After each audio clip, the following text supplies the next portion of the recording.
नारायणं नमस्कृत्यं नरं चैव नरोत्तमं देवीं सरस्वतीं व्याचं ततोर्जयम् उदीरयेत् नष्टप्रायेषु अपत्रेषु नित्यं भागवत सेवया भगवती उत्तमश्लोके भक्तिर्भवति नैष्ठिकी मुहं करोति वाचालं पुङ्गुं लङ्गाय ते गिरिं यत्कृपातमहं वन्दे श्रीगुरुं दीनतारिणं परमानन्दं माधवं श्रीचैतन्य ईश्वरम्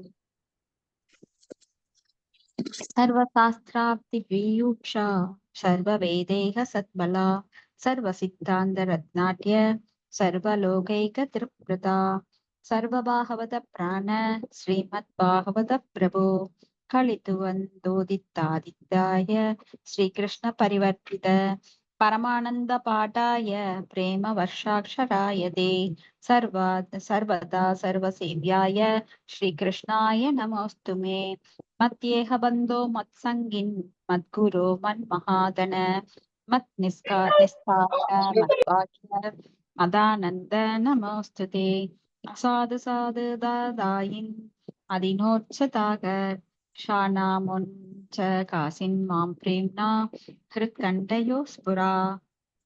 மொழிபெயர்ப்பு.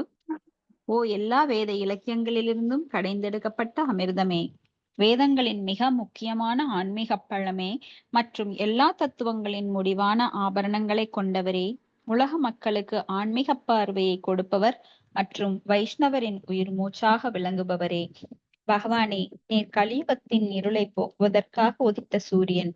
உண்மையில் நீர் எங்களிடம் திரும்பி வந்த கிருஷ்ணர். ஓ ஸ்ரீமத் பாகவதமே, உங்களுக்கு என் பணிவான வணக்கங்கள். உங்களை படிப்பவர்கள் உன்னத ஆனந்தத்தை அடைவார்கள், ஏனெனில் உங்கள் எழுத்துக்கள் அவர்களுக்கு தூய பக்தி தொண்டை பொழிகின்றது.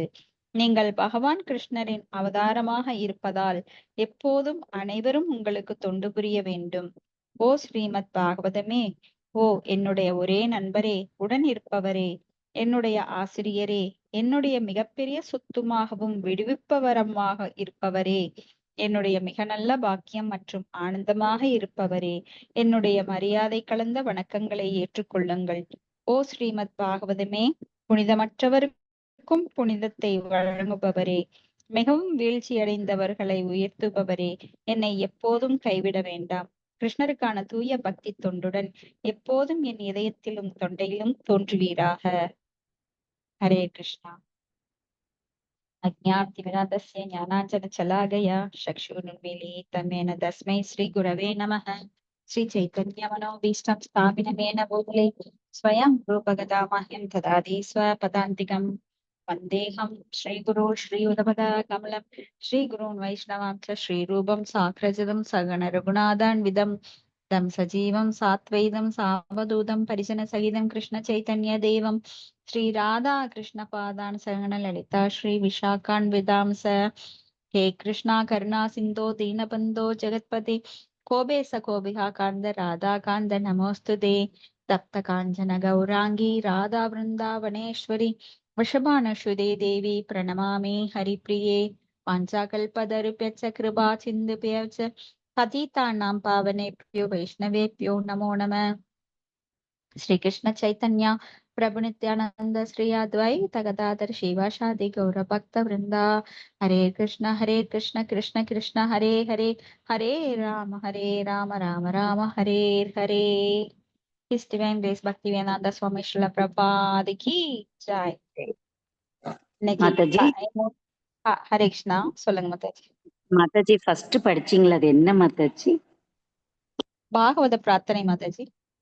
ஓ சரி, இதுதான் ஃபர்ஸ்ட் டைமா நான் கேக்குறேனா, அதான் கேட்டேன். ஓ இது எப்பவுமே முதல்ல எல்லாம் சொல்லுவோம், குரூப்ல இடையில விட்டுட்டோம். அதான் இன்னைக்கு ஃபர்ஸ்ட் கேக்குறேன். சரி மாதாஜி, பாகவத பிரார்த்தனை ரொம்ப நல்லது. அதுதான் எனக்கு இதுல தெரியல. ஓகே மாதாஜி, நல்லா இருந்தது மாதாஜி. அந்த ஜெயதீப் ஜெய இது பாட்டு பாடுறீங்களா, அது 2 குரூப்ல வைங்க மாதாஜி. ரொம்ப நல்லா இருக்கு மாதாஜி, கேட்கணும்னு நான் நினைச்சேன் 3 நாளா. ஓகே அது 2 மாதாஜி அதை கொஞ்சம் எங்களுக்கு அனுப்புங்க மாதாஜி. ஓகே மாதாஜி, பாகவத பிரார்த்தனை கண்டிப்பா அனுப்புறேன். எல்லாருமே படிக்க வேண்டியது. ஹரே கிருஷ்ணா. ஓகே ஹரே ஹரே கிருஷ்ணா. ஜெய ஜெய பாகவதா தேவா ஜெய ஜெய பாகவதா ஜெய ஜெய ராதா கிருஷ்ண ஸ்வரூபா ஜெய ஜெய பாகவதா தேவா ஜெய ஜெய பாகவதா கோவிந்த ஜெய ஜெய கோபால ஜெய ஜெய ராதாரமண ஹரி கோவிந்த ஜெய ஜெய கோவிந்த ஜெய ஜெய கோபால ஜெய ஜெய ராதாரமண ஹரி கோவிந்த ஜெய ஜெய ராதாரமண ஹரி கோவிந்த ஜெய ஜெய. ஹரே கிருஷ்ணா. இப்போ 3வது கண்டம் 2வது புத்தகம் அத்தியாயம் 31 39வது ஸ்லோகம். ஹரே கிருஷ்ணா. பிரணாம் மாதாஜி. மத்சேவயா பிரதிலப்தா மலாபோ வதந்தி யா நிரயத்வாரமஷ்ய. ஹரே கிருஷ்ணா. யார் படிக்கிறீங்க மாதாஜி? நான் படிக்கிட்டேன் மாதாஜி. ஹரே கிருஷ்ணா மாதாஜி. படிங்க. அத்தியாயம் 32 பயன்சரும் செயல்களில் வருகின்ற சிக்கல். கபில உவாசா. ஸ்லோகம் படிக்கிறீங்களா மாதாஜி? மாதாஜி நீங்க எது படிக்கிறீங்க? உயிரினங்களின் இயக்கங்கள் பற்றிய அறிவுரைகள். அது நேத்து முடிச்சிட்டாங்க மாதாஜி. பரவாயில்ல மாதாஜி, திருப்பி ஒரு தடவை பாத்துடலாம். படிக்கிறேன். 39 தானே மாதாஜி சொன்னீங்க? ஆமாங்க மாதாஜி. படிக்கிறேங்க மாதாஜி. நானு மொழிபெயர்ப்பு வழங்கியவர்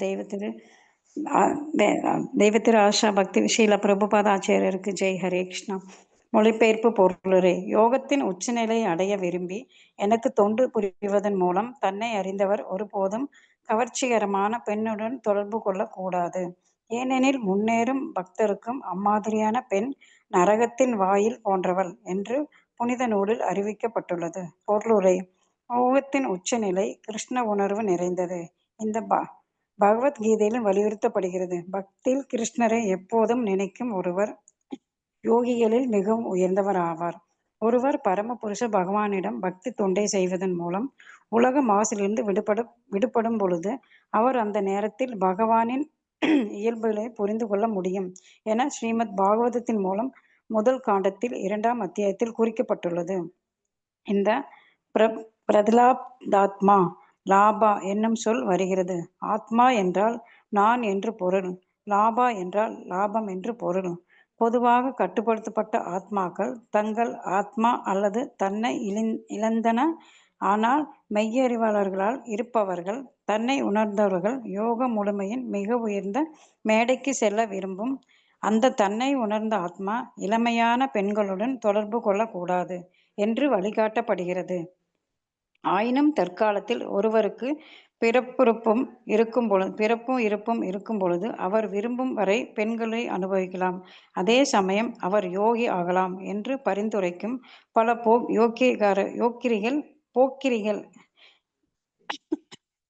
போக்கிரிகள் உள்ளனர். தரமான எந்த யோக முறையிலும் பெண்களின் தொடர்பு ஏற்கப்படுவதில்லை. பெண்களின் தொடர்பு நரக வாழ்விற்கு வாயில் என்று இங்கு தெளிவாக குறிக்கப்படுகிறது. வேத நாகரிகத்தில் பெண்ணின் தொடர்பு மிகவும் தடை செய்யப்பட்டுள்ளது. 4 சமூக பிரிவுகளில் பிரம்மச்சாரி, வானப்பிரஸ்தம் மற்றும் சந்நியாசம் ஆகிய 3 பிரிவுகளும் பெண்களுக்கு தொடர்பிலிருந்து கட்டாயமாக விலக்கப்பட்டுள்ளன. கிரகஸ்தர்கள் அல்லது குடும்ப தலைவர்கள் மட்டுமே பெண்ணுடன் நெருங்கிய உறவு கொள்ள உரிமை தரப்பட்டுள்ளனர். அந்த உறவும் நல்ல குழந்தைகளை பெறுவதற்காகவே மட்டுமே என்று ஓரளவு கட்டுப்படுத்தப்பட்டுள்ளது. ஆயினும் ஒருவர் இந்த உலகத்தில் கட்டுப்பாடின்றி தொடர்ந்து இருக்க விரும்பினால் அவர் தடையின்றி பெண் தொடர்பில் ஈடுபடலாம். ஹரே கிருஷ்ணா மாதாஜி. நன்றி மாதாஜி. ஹரே கிருஷ்ணா. ஹரே கிருஷ்ணா மாதாஜி. சோ பெண்களுடைய சங்கம் அப்படிங்கிறது ஆன்மீக முன்னேற்றத்திற்கு மிகவும் தடையானது.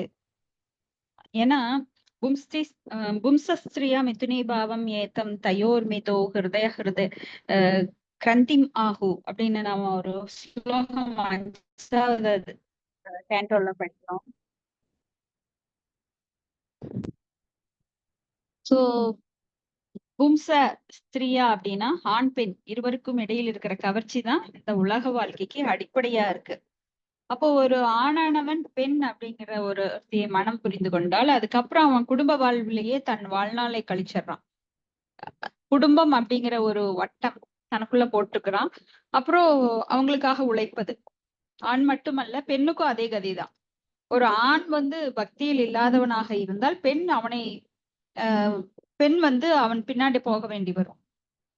ஏன்னா சம்பாதிக்கிறது, குழந்தை பெத்துக்கிறது, குழந்தைகளை பாக்குறது, பேரம்பேத்திய பாத்துக்கிறது, இப்படி கழுதையும் அதைத்தான் செய்யுது, நாயும் அதைத்தான் செய்யுது. அப்ப மனித வாழ்க்கைக்கும் மற்ற விலங்கு வாழ்க்கைக்கும் என்ன வித்தியாசம் அப்படின்னு கேட்டா எதுவுமே கிடையாது. அந்த ஹிருதய கிரந்தி, அந்த இதயத்தில் முடிச்சுக்கள் ஒன்றொன்றாக போடப்படுது.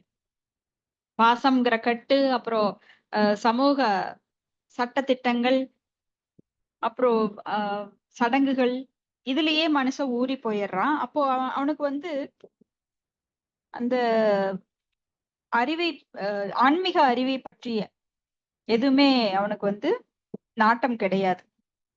சாப்பிடுறான், தூங்குறான், அப்படியே வளர்றான். மனித உடல் தான் வளர்கிறோ தவிர அறிவு வளர்வது இல்லை.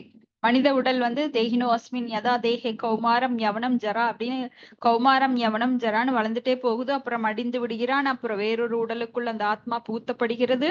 மறுபடியும் இதே நிலைதான். தொடர்ச்சியாக இந்த பிறப்பு இறப்பு சிக்கலுக்குள்ள ஜென்ம மிருத்யு, அந்த ஜென்மம் அப்புறம் மிருத்யு மரணம், இது மாறி மாறி நடந்துட்டே இருக்கு. அப்போ எது தடையாக இருக்கிறது அப்படின்னு பார்த்தா ஒரு பெண் கொண்ட கவர்ச்சி தான் தடையாக இருக்கிறது. ஏன்னா அதுதான் எல்லா பந்தங்களுக்கும் ஹிருதய கிரந்தி, இருதய முடிச்சு அதுக்கு காரணமா இருக்கு. அகம் அமேதி, எல்லாம் என்னுடையது, நான் அப்படிங்கிற எல்லாமே வருது அதுல. ஜனசிய மோகோ, ஜனங்கள் மேல மோகம், குழந்தைகள். ஜனம் அப்படின்னா குழந்தைகள், உற்றார், உறவினர், செல்வம், அரசியல்வாதி, இப்படி மோகம் ஏற்படுகின்றது. அந்த ஜனசிய மோகம் வந்ததுன்னா அகம் அமேதி.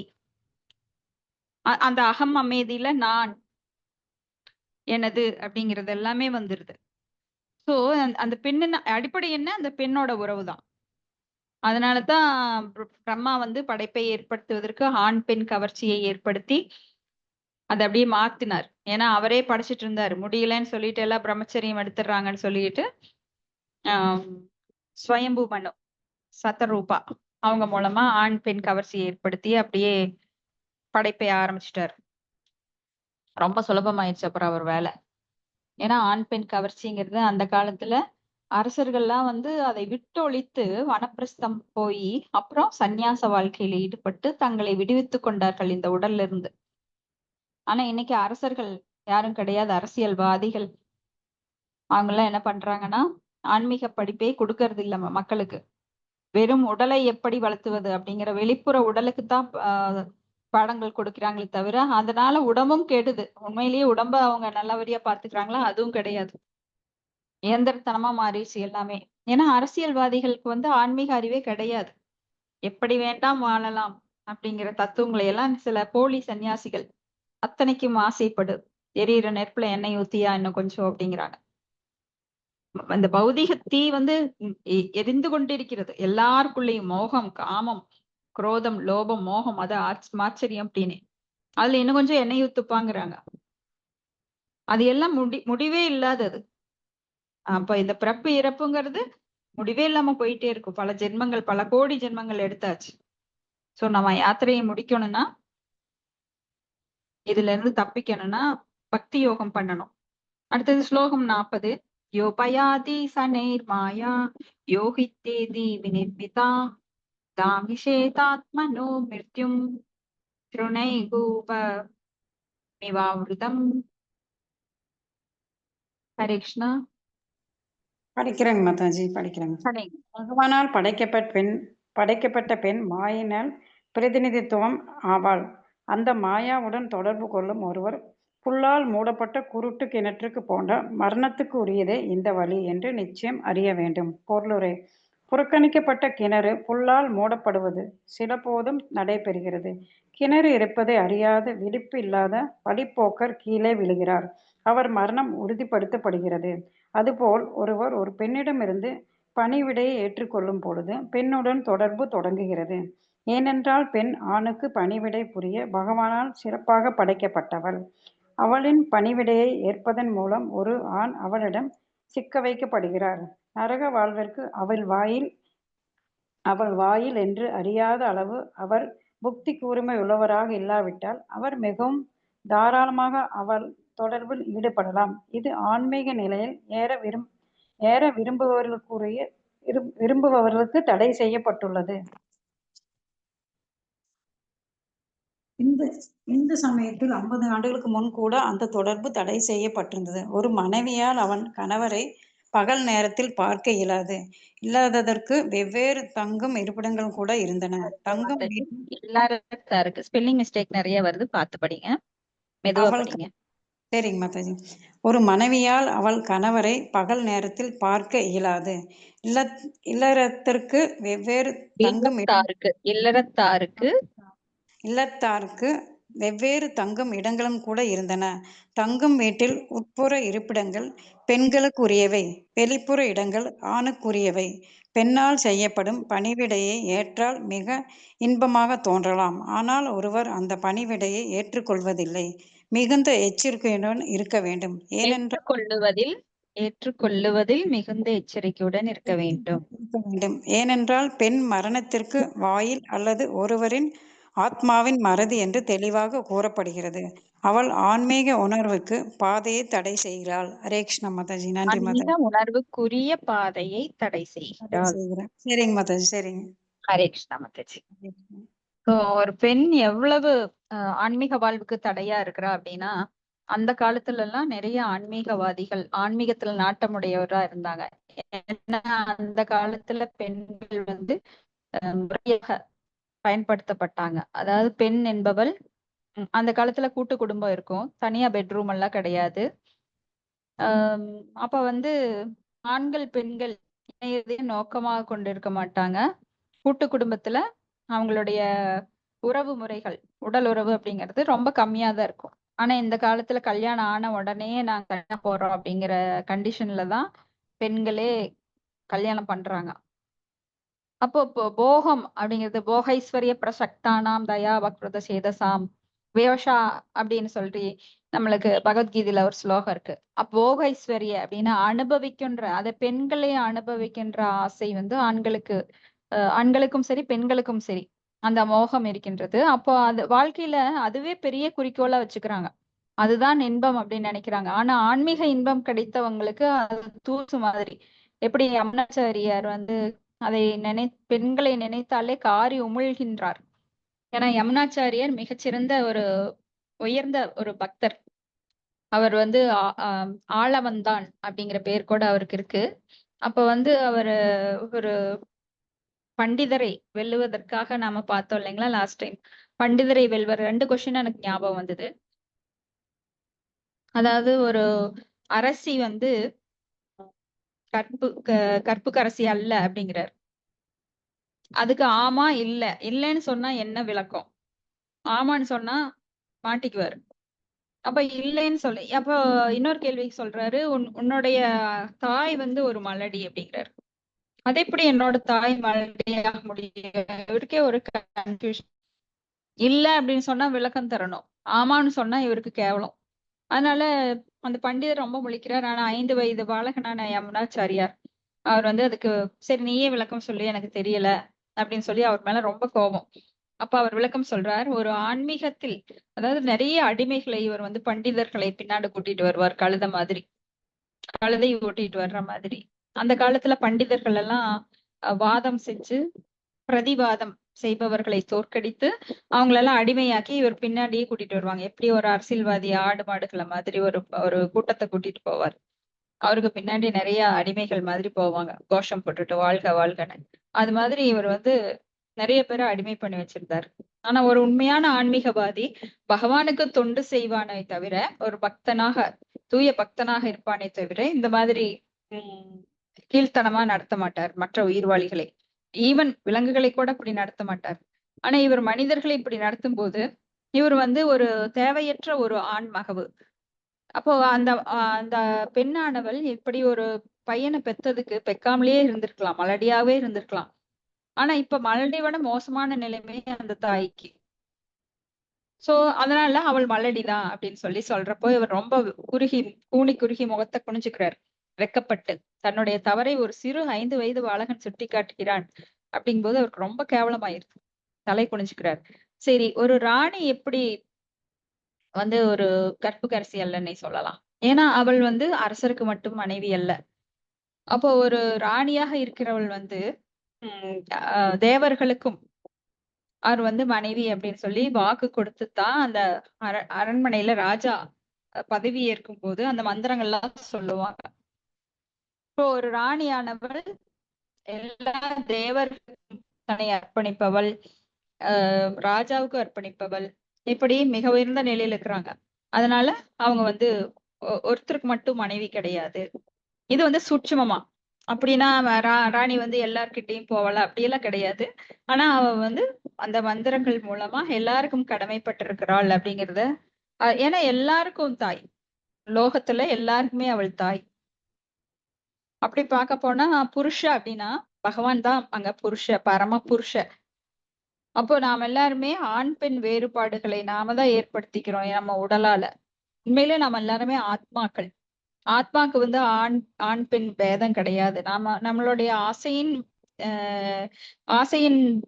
மூலமாக நாம் ஆண் உருவமோ பெண் உருவமோ எடுத்திருக்கிறோம். இந்த உடல் தற்காலிகமானது. அதுக்கப்புறம் இந்த உடலை விட்ட பின்ன மறுபடியும் நாமளும் பகவானுக்கு பணிபுரிபவர்களே தவிர நாம வந்து ஆணோ பெண்ணோ அடையாளப்படுத்தி கொண்டு நாம் போறது கிடையாது.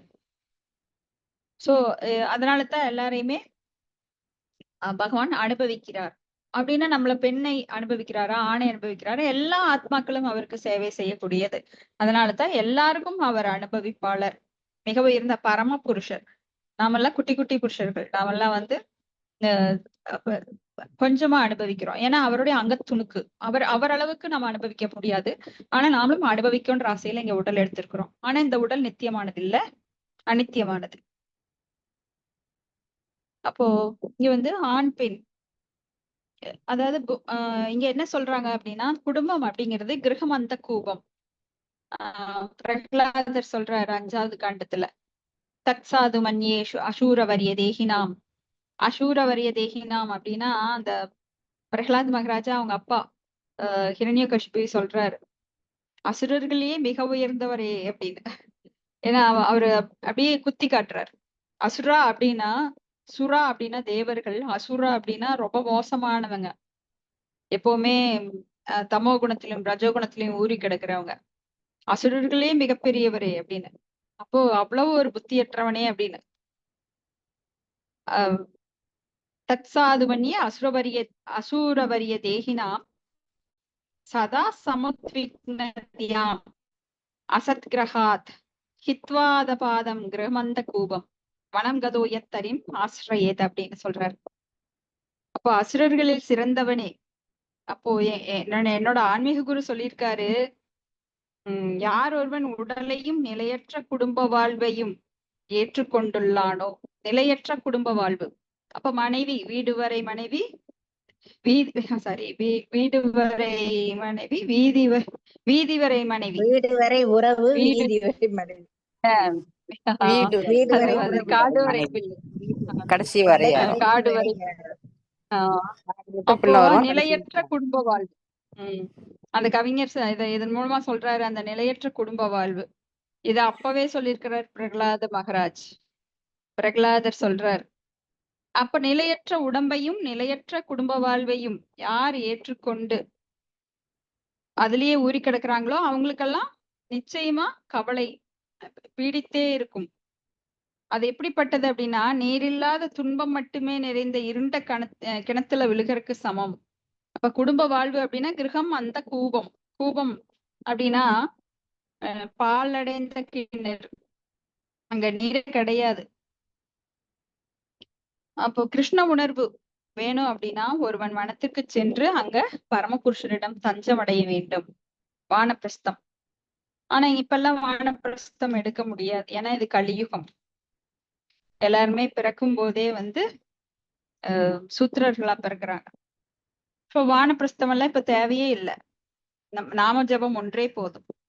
அப்ப அந்த பெண்ணோட தொடர்பு அப்படிங்கிறது மரண வாயிலுக்கு அவள் விரிக்கும் வலை. சோ பெண்களிடம் மோகம் கொள்ளக்கூடாது. ஏன்னா இப்பெல்லாம் பெண்களை வைத்துத்தான் எல்லா விளம்பரங்களும் பாத்தீங்கன்னா சினிமா ஆக்டர்ஸ், டிராமா ஆக்டர்ஸ் இவங்கெல்லாம் வந்து அரைகுறை ஆடையுடன் பெண்களை வந்து அவங்க யூஸ் பண்ணிக்கிறாங்க. உண்மையில பெண்கள் வந்து அந்த நிலைமைக்கு தள்ளப்படக்கூடாது. பெண்கள் வந்து மதிக்கப்படக்கூடியவர்கள். அப்ப பெண்களை வந்து தவறா யூஸ் பண்ணி உங்களுக்கெல்லாம் சுதந்திரம் இருக்கு. எதுக்கு அவங்க சொல்றாங்க சுதந்திரம் இருக்கு அப்படின்னா, அப்பதான் அவங்கள யூஸ் பண்ணிக்க முடியும். சுதந்திரமா நீ வெளியில வா, நான் உன்னை அப்படியே மயக்கி நான் அனுபவிச்சுக்கிறேன் அப்படின்ற மாதிரி தான் நிறைய ஆண்கள் பெண்களை தவறாக வழிநடத்துகிறார்கள். பெண்கள் வேலைக்கு போக வேண்டிய அவசியமே கிடையாது. ஸ்ரீல பிரபுபாதர் சொல்றார், ஒரு பெண்ணானவள் ஆணுடைய அஹ் ஒவ்வொரு ஒவ்வொரு கட்டத்திலும் ஒவ்வொரு ஸ்டேஜ்ல பாத்தீங்கன்னா, முதல்ல பிறக்கும் போது தந்தையோட கட்டுப்பாட்டுல இருப்பா, அதுக்கப்புறம் கணவனோட கட்டுப்பாட்டுல இருப்பா, அதுக்கப்புறம் கணவன் இறந்தாலும் கூட மகனோட கட்டுப்பாட்டுல இருப்பா. ஒரு பெண்ணானவள் தனித்து விடப்படக்கூடாது. இத வந்து உம், அஹ், சாணக்கிய பண்டிதர் கூட அவரோட தர்மசாஸ்திரத்துல சொல்றார். சோ பெண்ணானவள் தவறாக இன்னைக்கு போகத்திற்காக யூஸ் பண்ணப்படுகிறாள். அப்படி அந்த காலத்திலேயே சொல்றாங்க, பெண்ணானவள் பெண்ணோட மாயில சிக்கினவங்க. இது மாதிரி நிறைய நாம பார்க்கலாம். பல முனிவர்கள் கூட பெண்ணோட மாயில சிக்கி தங்களுடைய புனிதமான வாழ்வை, தவ வாழ்க்கையில கிடைச்ச பலனெல்லாம் இழந்திருக்கிறாங்க. விஸ்வாமித்திர முனிவர், இந்த மாதிரி பலர் கூட தங்களை அதுல இழந்திருக்காங்க. ஆனா ஹரிதாஸ் தாக்கூர் மாதிரி பெரிய உயர்ந்த பக்தர்கள், ஏன்னா ஞானிகள் தங்களது நிலையை வந்து கீழே இறக்கிடலாம். ஆனா பக்தர்கள் என்னைக்குமே கீழே இறங்க முடியாது. ஏன்னா பகவானுடைய கட்டுப்பாட்டுல அவங்க இருக்கிறாங்க, அந்தரங்க சக்தியோட கட்டுப்பாட்டுல. ஆனா ஞானிகள் எல்லாம் வந்து ஒரு சுயநலத்துல இருக்கிறதுனால அவங்க வெளிப்புற சக்திக்கே மோஸ்ட்லி பீடிக்கப்பட்டிருக்காங்க. அதனால சீக்கிரம் தங்களை இழந்துடுறாங்க. அடுத்தது ஸ்லோகம் 41. யாம் மத்தியேத பதிம் மோகன் மன்மாயாம் ஷபாயதிம் ஸ்திரீத்வம் ஸ்திரீ சங்கத பிரபத்தோ வித்தாபத்யுக்ஹப்தம். மலர்ஜாடியன் படிக்க மாட்டாச்சு. படிங்க மாதாஜி. தன்னுடைய முந்தைய பிறவியில் பெண்ணிடம் கொண்ட பற்றின் விளைவாக உயிரினத்திற்கு ஒரு பெண்ணின் வடிவம் அளிக்கப்பட்டது. முட்டாள்தனமாக மாயையை ஒரு ஆணின் வடிவில் அவள் கணவராக, செல்வம், சந்ததி, வீடு மற்றும் பிற பொருட்செல்வங்களை அளிப்பவராக பார்க்கிறது. பொருளுரை: இந்த பதத்திலிருந்து ஒரு பெண்ணும் ஒரு ஆண் அவனுடைய முந்தைய பிறவியில் பெண்ணிடம் மிகுந்த ஈடுபாட்டில் இருந்திருக்க வேண்டும். மனைவியிடம் கொண்ட பற்றினால் இப்போது அவன் பெண்ணின் உடலை கொண்டுள்ளான் என்று தோன்றுகிறது. ஒரு மனிதன் மரணத்தின் போது என்ன நினைக்கிறானோ அதற்கு ஏற்றபடி அடுத்த வாழ்வின் பிறப்பை பெறுகிறான். ஒருவர் அவர் மனைவியிடம் மிகுந்த பற்றுடன் இருந்தால் இயல்பாகவே அவர் இறக்கும் போது தன் மனைவி பற்றி நினைக்கிறார். அவரது அடுத்த பிறவியில் அவர் ஒரு பெண்ணின் உடலை கொள்கிறார். அதுபோல ஒரு பெண் இறக்கும் போது அவள் கணவரை நினைத்தால் இயல்பாகவே அடுத்த பிறவியில் அவள் ஒரு ஆணின் உடலை பெறுகிறாள். அதனால் இந்து மத புனித நூல்களில் பெண்ணின் கற்பும் ஆணிடம் பக்தியும் சிறப்பாக வலியுறுத்தப்படுகிறது. ஒரு பெண் தன் கணவரிடம் கொள்ளும் பற்று அவளது அடுத்த பிறவியில் அவளை ஆணின் உடலுக்கு உயர்த்தலாம். ஆனால் பெண்ணிடம் ஆண் கொள்ளும் பற்று அவனை தாழ்த்தும். அவனது அடுத்த பிறவியில் அவன் ஒரு பெண்ணின் உடலை பெறுவான். பகவத்கீதையில் குறிப்பிடப்பட்டுள்ளது போல ஸ்தூலமான மற்றும் சூட்சுமமான நுட்பமான 2 பூத உடல்களும் உடைகளாகும். அவை உயிரினத்தின் சட்டை மற்றும் மேற்சட்டை ஆகும் என்பதை நாம் எப்போதும் நினைவு கூற வேண்டும். ஒரு பெண்ணாக அல்லது ஒரு ஆணாக மட்டும் இருப்பது ஒருவரது உடல் சார்ந்த உடையை உள்ளடக்கியுள்ளது. இயற்கையில் ஆத்மா உண்மையில் பகவானின் எல்லைக்கு உட்பட்ட சக்தியாகும். ஒவ்வொரு உயிரினமும் சக்தியாக வகைப்படுத்தப்பட்டு தொடக்க முதலேயுள்ள ஒரு பெண்ணாக அல்லது அனுபவிக்கப்படுபவராக நம்பப்பட்டது. ஒரு ஆணின் உடலில் உலக பிடிப்புகளில் இருந்து வெளிவர சிறந்த வாய்ப்பே உள்ளது. ஒரு ஆணின் உடல் பெண்ணிடம் உடலை பெறும் முடிவிற்கு வருகின்ற அளவு தவறாக பயன்படுத்தக்கூடாது என்று இந்த பதத்தில் சுட்டிக்காட்டப்படுகிறது. ஒரு பெண் பொதுவாக வீட்டு சொத்து, நகைகள், தட்டுமுட்டு சாமான்கள் மற்றும் உடைகளில் ஆசையுடன் இருப்பாள். கணவன் இவற்றையெல்லாம் தேவையான அளவு வழங்கும் பொழுது அவள் திருப்தி அடைகிறாள். ஆணுக்கும் பெண்ணுக்கும் இடையில் உள்ள உறவு மிகவும் சிக்கலானது. ஆனால் அதன் பொருள் என்னவென்றால், ஆன்மீக உணர்தலின் உன்னத நிலைக்கு உயர விரும்புபவர் ஒரு பெண்ணின் தொடர்பை ஏற்றுக்கொள்வதில் மிகுந்த கவனமுடன் இருக்க வேண்டும் என்பதாகும். ஆம், கிருஷ்ண உணர்வு நிலையில் அந்த தடை தளர்த்தப்படலாம். ஏனென்றால் ஒரு ஆணின் மற்றும் பெண்ணின் பற்று ஒருவருக்கொருவரிடம் இல்லாமல் கிருஷ்ணரிடம் இருந்தால் பின்னர் இருவருமே சமமாக உலக கட்டில் இருந்து வெளிவந்து கிருஷ்ணரின் இருப்பிடத்தை அடையும் தகுதியுள்ளவர். யார் கிருஷ்ணர் பற்றிய உணர்வு நிலையை மேற்கொண்டாலும் வாழ்வின் கீழான உயிரினங்கள் அல்லது ஒரு பெண் அல்லது அவரது வணிகர் அல்லது வேலை செய்யும் வகுப்பினர் போன்ற அறிவு கூர்மை குறைந்த வகுப்பினரும் மோட்சத்திற்கு பகவானிடம் கிருஷ்ணரின் இருப்பிடம் செல்வர் என்று பகவத்கீதையில் உறுதிப்படுத்தப்பட்டுள்ளது. ஒரு ஆண் ஒரு பெண்ணிடம் பற்று கொள்ளக்கூடாது. ஆண் பெண் இருவரும் பகவானின் தொண்டில் பற்று கொள்ள வேண்டும். பின்னர் இருவருக்கும் மண்ணுலக கட்டில் இருந்து விடுதலை பெற வாய்ப்புள்ளது. Hare Krishna. Thank you. Hare Krishna. Thank you Mataji. Thank you. Chandra Mataji mute பண்ணிக்கோங்க. ஸோ ஒரு ஆண் பெண் உறவு அப்படிங்கிறது ரொம்ப சிக்கலானது. ஏன்னா நான் ஒரு வயதானவர் கூட ஆண் ஒரு அழகிய பெண்ணை பார்த்தால் அவர் வந்து மயக்கமடைந்து விடுவார். அந்த பெண்ணோட மோகத்துல அவர் நினைவு சென்று விடும் அப்படிங்கிறதுக்கு ஒரு எடுத்துக்காட்டு. அக்பர் பீர்பால் இவங்க 2 பேருக்கு விவாதம் வருது. அப்போ அவர் சொல்றாரு, பீர்பால் சொல்றாரு, ஒரு வயதானால் கூட அவன் வந்து மனதளவில் என்றுமே இளமையா இருக்கிறான். மனசு வந்து ஒத்துக்கிறதே கிடையாது எனக்கு வயசாயிருச்சுன்னு. ஏன்னா மனம் வந்து என்னைக்குமே ஆட்டம் போட்டுட்டே இருக்கும். நம்மளுக்கு வயதானதே சில சமயம் தெரியறது கிடையாது. ஆஹா இப்பதான் நான் ஸ்கூல் படிச்ச மாதிரி இருக்கு, அதுக்குள்ள எனக்கு கல்யாணமாயி எனக்கு குழந்தை பிறந்துருச்சா, ரொம்ப ஆச்சரியப்படுவோம். இப்பதான் நடந்த மாதிரி இருக்கு அப்படின்னு சொல்லிட்டு. ஏன்னா மனம் வந்து இன்னும் இளமையிலேயே அந்த எண்ணங்கள்லயே ஊறி கிடக்குது. அப்போ பீர்பால் வந்து சவால் விடுறாரு, ஒருவருடைய மனது எப்பவுமே அப்படிங்கிற அனுபவிக்கத்தான் ஆசைப்படுது அப்படின்னு. இல்லைன்னு சொல்றாரு அக்பர் சொல்றாரு, அதெல்லாம் கிடையாது. சரி அப்ப நாளைக்கு உங்களுடைய மகளை கூட்டிட்டு ஒரு வயதானவர் இறக்குற நிலையில இருக்கிறாரு, அவரை போய் பார்க்கலாம் வாங்க அப்படின்னு கூப்பிடுறாரு. சரின்னா அக்பர் வந்து அடுத்த நாள் தனது அழகிய மகளை நல்லா அலங்காரம் செஞ்சு கூட்டிட்டு போறாரு. அப்போ 3 பேரு போப்போ அந்த இறந்தவர் அப்படியே ஆண் வாயை பிளந்துட்டு அந்த அழகிய பெண்ணை, அக்பரோட பெண்ணை வந்து பாக்குறாரு. கூட வந்து ஒரு ராஜா வந்திருக்கார், மந்திரியான பீர்பால் வந்திருக்கார். அவங்களெல்லாம் அவர் பார்க்கல. அவர் கண்கள் அந்த பெண் மேல அப்படியே குத்திட்டு நிக்குது. சோ இதுல இருந்து தெரிய வருது என்ன அப்படின்னா, ஒரு ஆண் வந்து உடல் அளவுல முடியலைன்னா கூட அந்த மனதளவுல அந்த கவர்ச்சி அப்படிங்கிறது போகிறது கிடையாது. அதான் எம் வாபி ஸ்மரன் பாவம் தெஜ தந்தை கலேவரம் தம் தமே வைதி கவுந்தைய சதாத்தத் பாவ பாவிதக.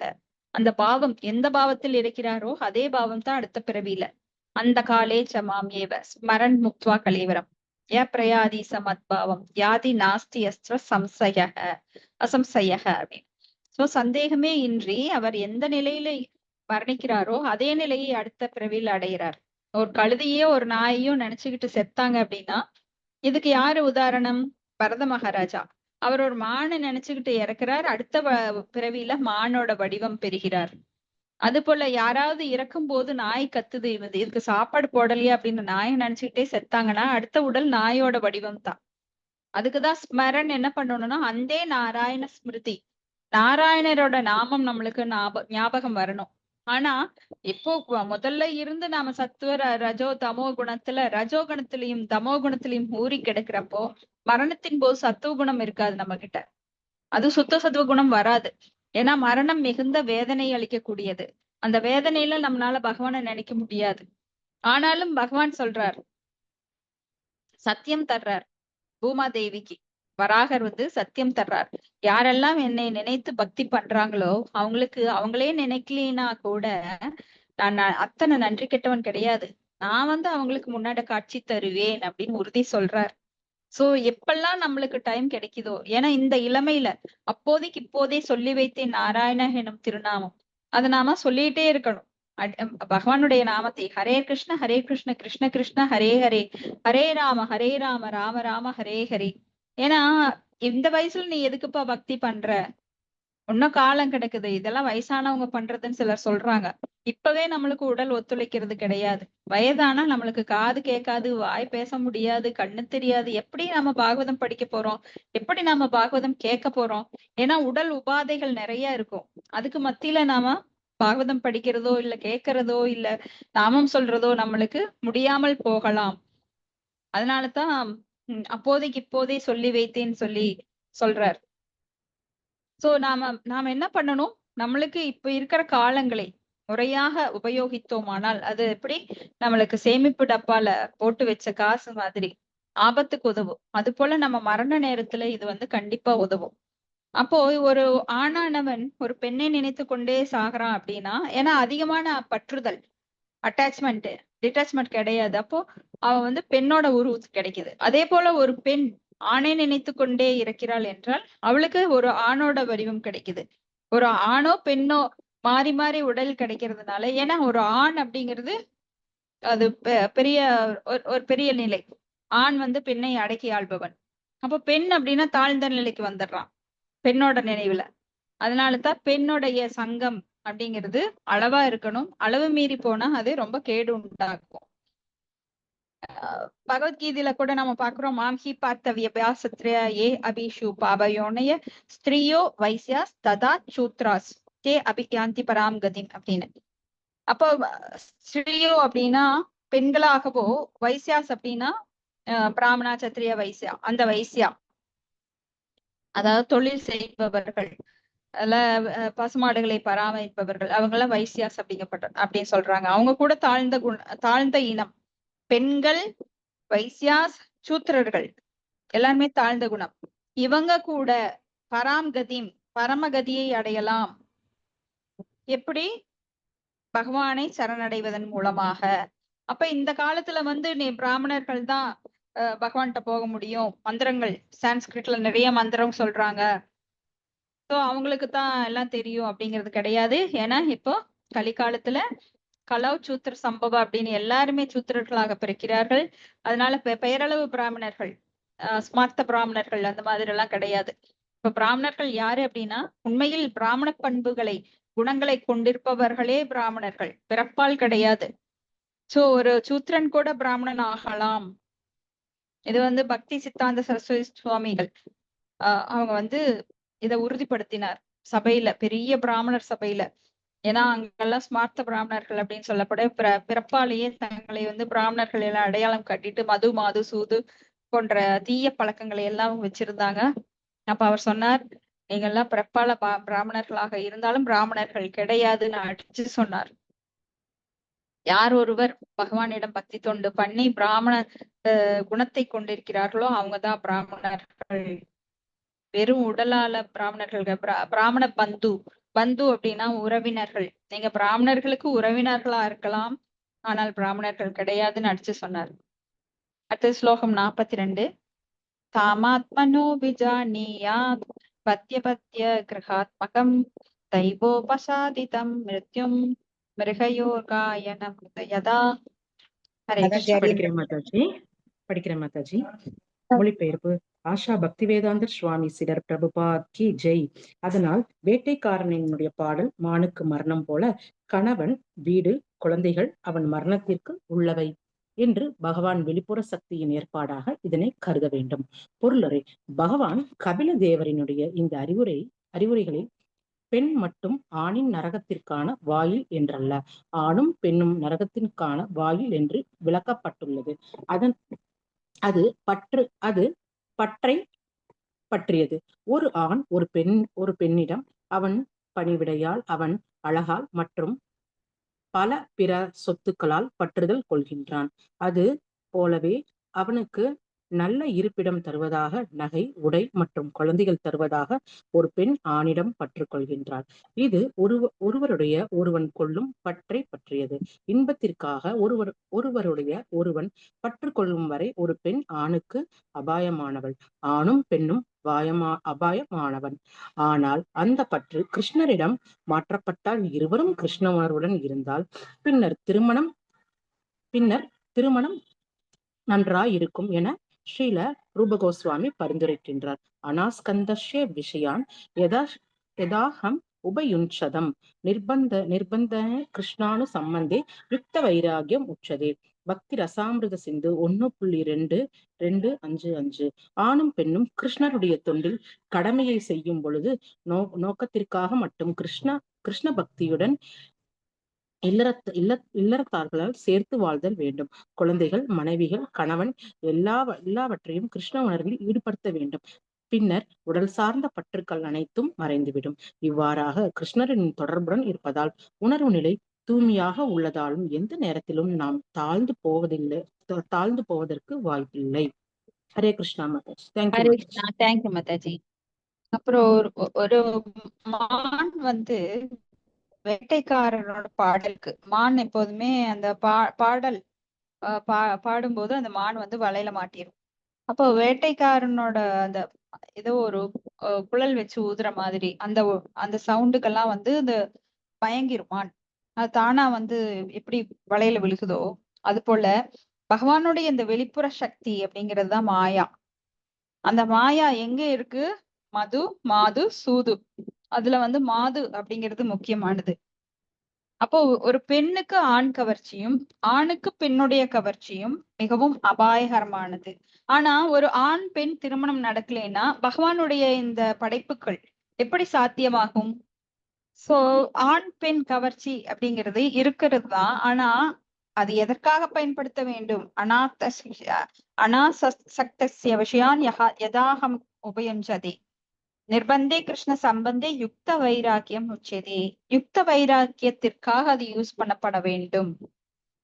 அப்போ ஒரு ஆணும் பெண்ணும் சட்டப்படி திருமணம் செய்து கொள்ளலாம். ஆனா அதுலயே உடல் இருக்கிறது அப்படிங்கிறதுக்காக அது எப்பொழுதுமே உடல்ல நாட்டம் கொண்டிருக்க கூடாது. ஒரு பெண்ணின் உடலிலோ ஒரு பெண் ஆணின் உடல் மீதோ கவர்ச்சி கொண்டிருக்க கூடாது.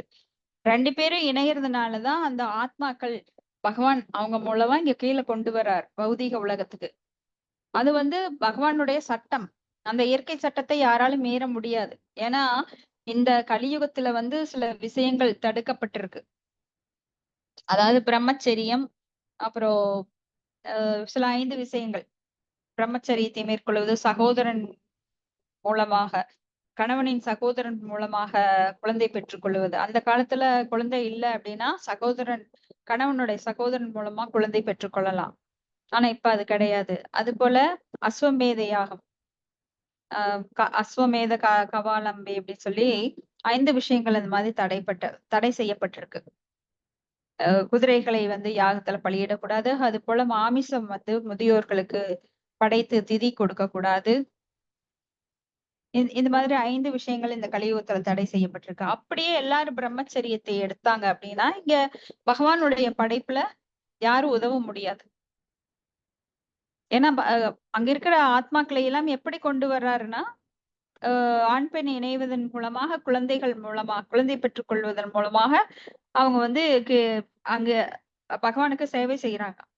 சோ இந்த காலத்துல அதுக்கும் தடை செய்யறாங்க இல்லைங்களா?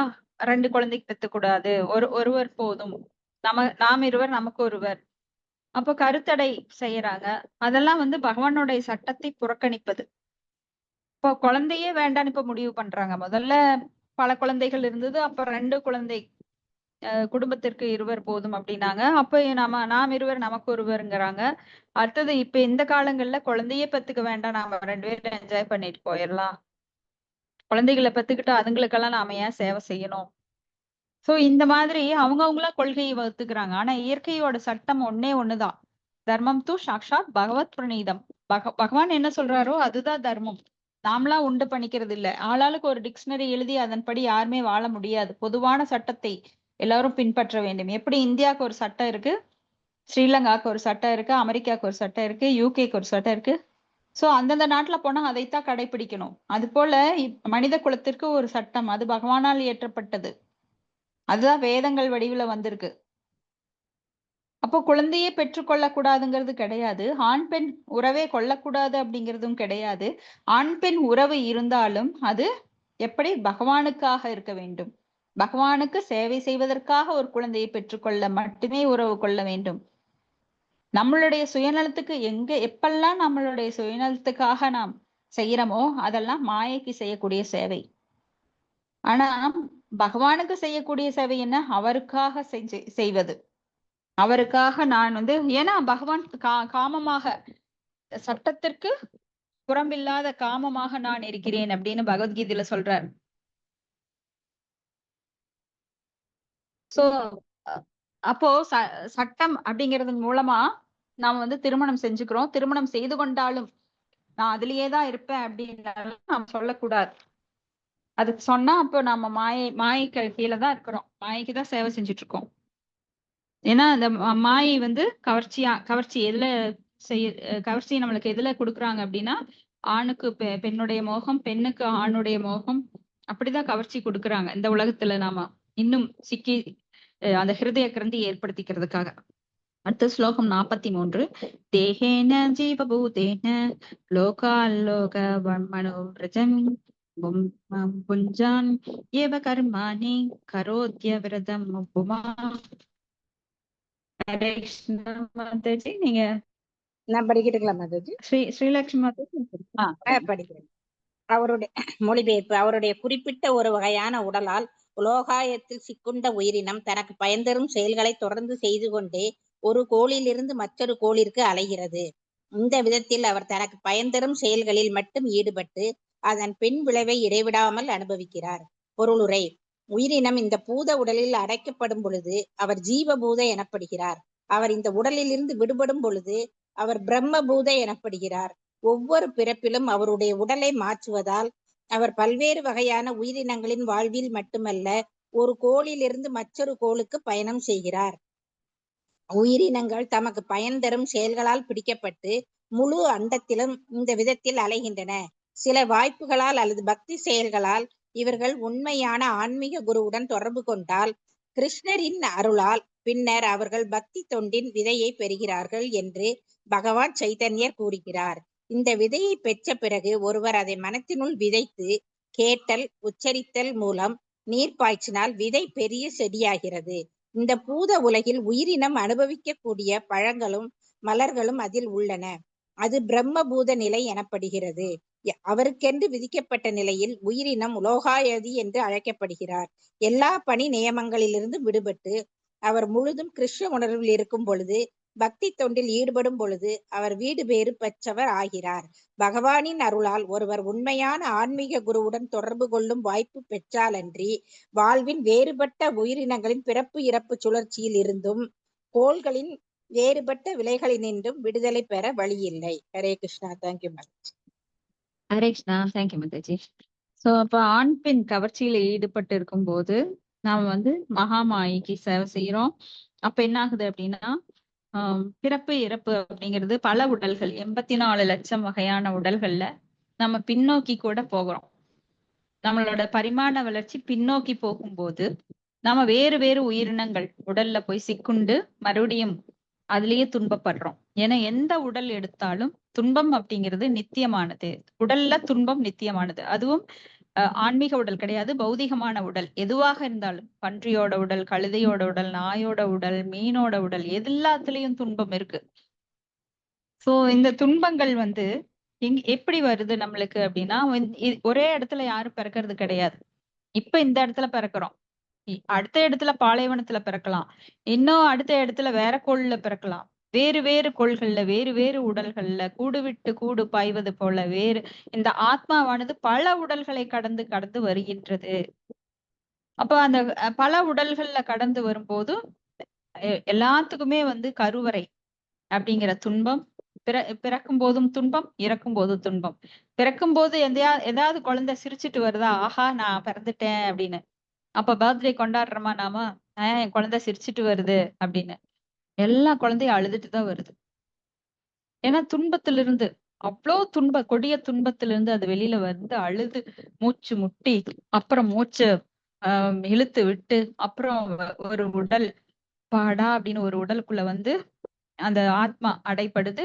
அடுத்தது இறக்கும் போது அந்த மூச்சை விடும்போது அந்த ஆத்மா எவ்வளவு கஷ்டப்படுது. அந்த மூச்சை விடும்போது பல துன்பங்களை கடந்து அந்த உடலை விடுது. இடைப்பட்ட காலத்துல இன்பத்தை அனுபவிக்குதா, இன்பத்தை அனுபவிக்கிற மாதிரி கனவு காண்கின்றது. உண்மையிலேயே அது கனவுகள் எல்லாம் உண்மை கிடையாது. நம்ம எல்லாம் கனவு நிலையில் இருக்கின்றோம். விசுப்தி,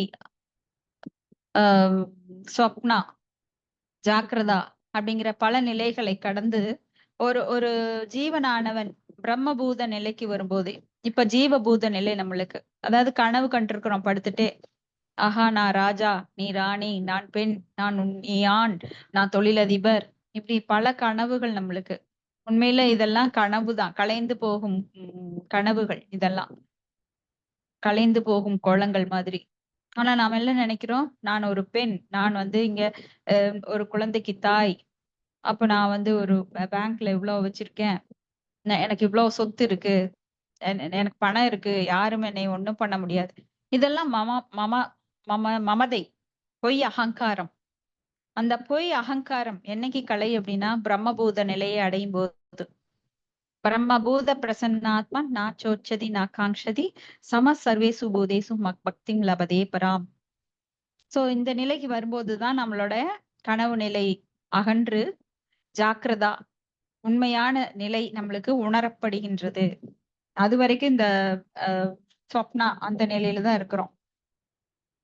அப்போ இந்த நிலையில நம்மளுக்கு ஒரு ஆன்மீக குரு கிடைத்து பகவான் அருளால பிரம்மாண்ட பிரமித கோணே குரு பாக்கியவான் ஜீவ.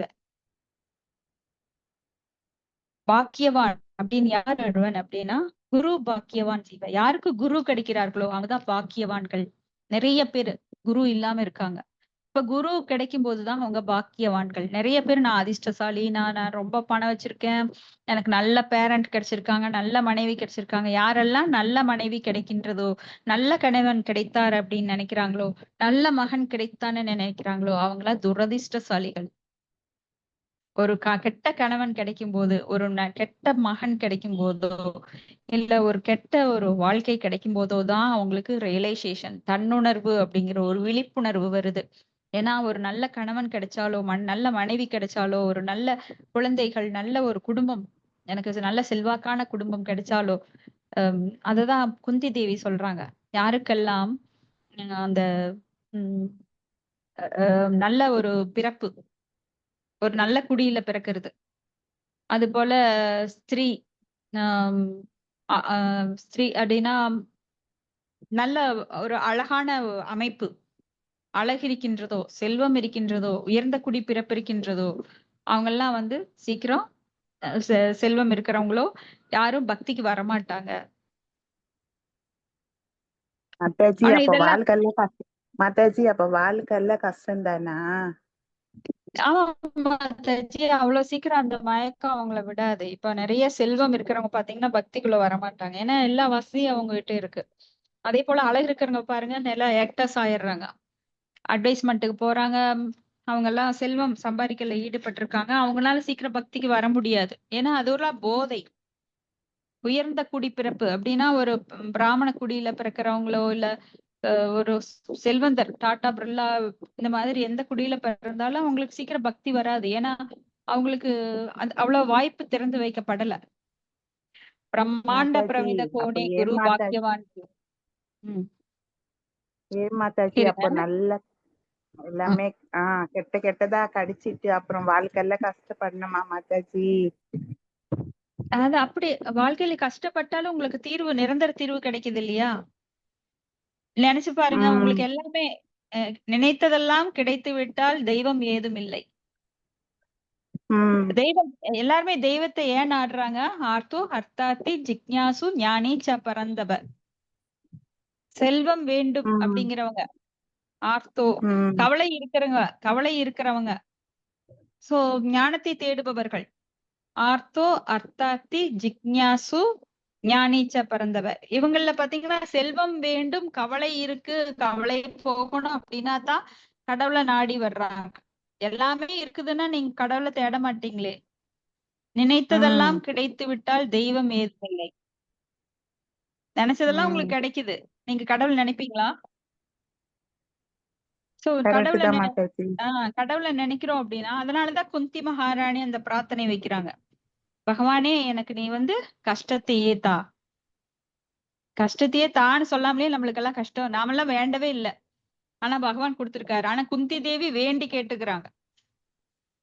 எதனால? நீ இது வரைக்கும் எங்க கஷ்டத்துல எங்க கூட இருந்த, ஆனா இப்ப எங்களுக்கு எல்லாம் நாடெல்லாம் கிடைச்சிருச்சு, எல்லாத்தையும் செட்டில் பண்ணிட்டு நீ எங்களை விட்டு போக போற, அதனால எங்களுக்கு மறுபடியும் அந்த கஷ்டத்தை தான், அப்பதான் நான் உங்களை நினைப்பேன் அப்படின்னு வேண்டி வேண்டி கேட்டுக்கிறாங்க. அவ்வளவு பெரிய பக்தையே அவங்க வந்து யாரு, பகவானுடைய ஒரு அந்தரங்க சக்தி அவங்க. அவங்களே அப்படி கேட்கும்போது நாமெல்லாம் ஏமாத்துறோம். நாமெல்லாம் இப்ப பாருங்க, உங்களுக்கு 1 கோடி ரூபாய் வருது அப்படின்னா 4 நாள் கிளாஸ்க்கே வர மாட்டீங்க. 4 நாள் வர ஆமா மாட்டீங்க. மாதாஜி, அது என்பதுக்கே சரியா இருக்கும். எண்ணிட்டு எந்த பேங்க்ல போடலாம், எந்த மகனுக்கு கொடுக்கலாம், ஆமா 4 மகனுக்கு கேட்டாங்கன்னா, இப்ப உங்க மகன் கேட்டாங்கன்னா 4 மகன் இருக்கிறான்னா 4 பேரும் அடிச்சுக்குவாங்க 1 கோடி ரூபாய்க்கு. அப்ப நீங்க வந்து அதெல்லாம் செட்டில் பண்றதுக்கு அதுல அந்த வேலையில மும்மரமா இருப்பீங்க. நாங்கெல்லாம் ஆமா ஏன் மாதாஜி கிளாஸ்க்கு வரலன்னு கேட்டா நீங்க என்ன சொல்லுவீங்க? எனக்கு இங்க பெரிய போட்டி வேலை இருக்கு மாதாஜி, இதை விட பெரிய வேலை இருக்குன்னு சொல்லிருவீங்க. கரெக்ட் தான். சோ கண்டிப்பா இப்போ ரோட்ல போறாங்க, தங்கமயில் ஜுவல்லரியில இருந்து 4 இலவசமா டைமண்ட் விநியோகம் பண்றோம், ஒவ்வொரு வீட்டுக்கும் 4 டைமண்ட் வாங்கிக்கோங்க வந்து அப்படின்னா, நீங்க இந்த போனை வச்சுக்கிட்டு அங்க போவீங்களா, இந்த போன்ல கேட்டுட்டு இருப்பீங்களா? எத்தனை பேரு உண்மை சொல்லுங்க, எத்தனை பேர் இருப்பீங்க கிளாஸ்க்குள்ள? அங்கதான் மாதாஜி பாப்போம். நாங்க போயிடுவேன் மாதாஜி. இந்த பாகவதம் இவங்க நாளைக்கு கூட எடுப்பாங்க, ஆனா இன்னைக்கு அபூர்வமா வந்து அந்த டைமண்ட் ஸ்டோனை வாங்கணும் நாங்க அப்படின்ட்டு தான் நீங்க நினைப்பீங்க இல்லைங்களா? சோ ஆமா, கவர்ச்சி நாங்க போயிடுவேன் மாதாஜி. உண்மை சொன்னா நாம எல்லாருமே அப்படிதான் இருக்கோம். இப்போ அத வாங்க போயிருவோம், நாளைக்கு கேட்டுக்கலாம் கிளாஸ, நாளைக்கும் வரப்போகுது, ரெக்கார்டிங் வரப்போகுது, அதை கேட்டுக்கலாம் அப்படின்னு. இந்த மாதிரிதான் மாயை வந்து கவர்ச்சிகரமானது. அப்ப என்ன சொல்றாங்க அப்படின்னா, பிரம்மாண்ட பிரமித கோணி குரு பாக்கியவான் ஜீவ குரு கிருஷ்ண பிரசாத பாய பக்திலதா பீஜ. அப்ப அந்த பக்திலதா பீஜ அப்படின்னா விதை. அந்த விதையானது பெரிய செடியா வளர்த்தணும் அப்படின்னா அதை என்ன பண்ணணும்? உச்சரித்தல் மூலம் நீர் பாய்ச்சறது. ஹரே கிருஷ்ண கிருஷ்ண கிருஷ்ண ஹரே ஹரே, ஹரே ராம ராம ராம ஹரே ஹரே அப்படிங்கறது மூலமா நீர் பாய்ச்சணும். விதை மட்டும் வச்சா போதுமா? அதுக்கு நீர் பாய்ச்சணும். அதை வந்து எப்படி விதைக்கிறது? கேட்டல் மூலமா. ஒரு விதையை ஒருத்தர் கொடுக்கிறாரு அப்படின்னா அதை விதைக்கணும் மனசுக்குள்ள. ஹரே கிருஷ்ண கிருஷ்ண கிருஷ்ண ஹரே ஹரே, ஹரே ராம ராம ராம ஹரே ஹரே. அப்போ விதைச்சிட்டு மறுபடியும் கேட்கணும், பகவானை பற்றி கேட்கறது மூலமா அதுக்கு நீர் பாய்ச்சிரும். அப்படியே அந்த விதை வந்து முளைச்சு சிறு சிறு சிறு விதையானது அதுல முளைவிட்டு அப்புறம் செடியாகி அப்புறம் கொடியாகி அப்படியே பல லோகங்களை கடந்து அது போய் பகவானோட தாமரை பாதத்தை பற்றுச்சு அப்படின்னா அதுக்கப்புறம் அந்த கொடி எப்பவுமே யாராலையும் சேதம் பண்ண முடியாது. ஏன்னா அதுக்கெல்லாம் வேலி போட்டு அந்த கூட வர்ற அந்த களைகளை எல்லாம் களைந்து நீர் பாய்ச்சி அவ்வளவு ஸ்ட்ராங்கா நாம வந்து பக்தியை கொண்டு போயிட்டே இருப்போம். யாராலையும் அதை ஒண்ணுமே பண்ண முடியாது. சோ அந்த குரு கிடைக்கிறது பிரம்ம புவனாலோக புனராவர்த்தினோ அர்ஜுன. பிரம்மலோகத்துல இருந்து கீழோகம் போனாலும் எங்கேயும் இந்த பிறப்பு இறப்புங்கிறது எப்போதும் நிலையா இருக்கும். ஆனா குரு கிடைச்சிட்டார் அப்படின்னா அந்த அந்த பிறப்பு இறப்புல இருந்து நம்மளை விடுவித்து கொள்ள முடியும். ஆனா அதுவும் அபூர்வம், குரு கிடைக்கிறது ரொம்ப அபூர்வம். அப்ப அந்த குருவுக்காக எத்தனையோ பேரு பக்தர்களாக இருந்தும் ஸ்ரீபாத ராமானுஜாரியார் அவர் வந்து 18 முறை குருவை தேடி தேடி போனார். நான் வந்திருக்கேன்னு சொன்னார். அப்ப அவர் சொன்னார், கடைசியா பகவானே வந்து அவர் கனவுல தோன்றி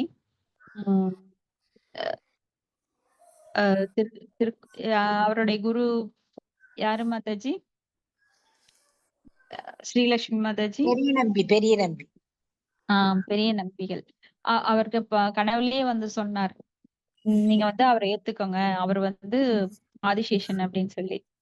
சோ அதுக்கப்புறம் தான் அவர் ஏத்துக்கிட்டாரு. அப்போ கடைசியா போய் அவர் என்ன சொன்னார்னா, அடியேன் வந்திருக்கேன்னு.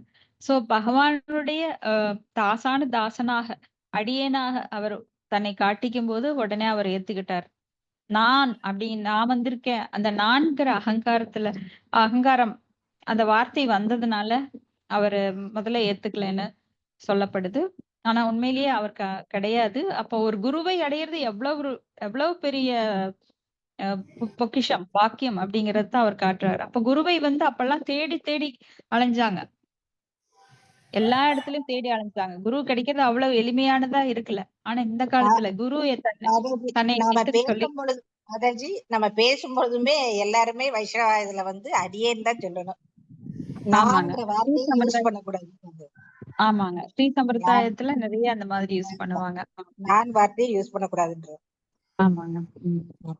அப்போ இந்த மாதிரி குரு கிடைக்கிறது ரொம்ப அபூர்வம். ஆனா இந்த காலத்துல குரு வந்து தன்னை ஏற்றுக்கொள்ளும்படி அவங்க கேக்குறாரு. எப்ப வேணா அவரு தீட்சை கொடுக்க தயாரா இருக்கார். நாம தான் அத வந்து தள்ளி போட்டுட்டு போறோம். ஏன்னா இந்த கலியுக மக்களோட புத்தி வந்து மந்தாக சுமந்த மதையோ மந்த பாக்கியகி உபத்திரதக, பாக்கியமற்றவர்களாக மந்த புத்தி படைத்தவர்களாக இருக்கிறதுனால நாம சீக்கிரம் குருவை ஏத்துக்க தயங்குறோம்.